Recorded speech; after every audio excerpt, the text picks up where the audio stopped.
बहरे बैठल रोवई बेटी के बाबा, अरे माई अंगनवा के बिचरे ललनवा, अरे माई अंगनवा के बिचरे ललनवा।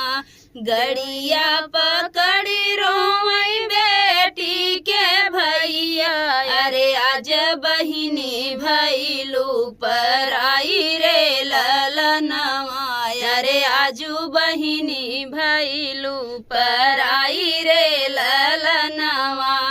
जावऊ न भैया मम्मी के समझावऊ, अरे बाबा के लिहा संभाल रे ललनवा, अरे बाबा के लिहा संभाली रे ललनवा।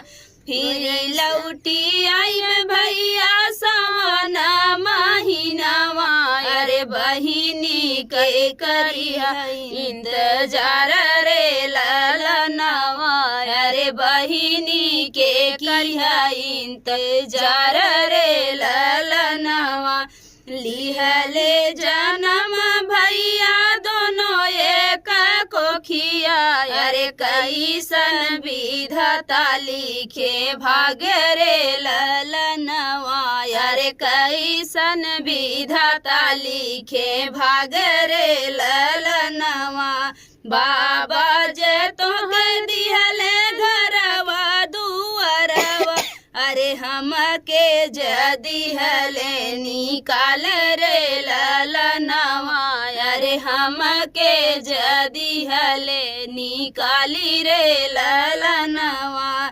धन्य हमरे बाबा, अरे धन्य हमारी माई, अरे कई दिहली आज दुई आखरे ललनवा, अरे कई दिहले आज दुई आखरे ललनवा। जेही दिन बहिनी हो तोहरा जन्म भैर, वही दिन धैलू पर आई रे ललनवा, अरे वही दिन भैलू पर आई रे ललनवा।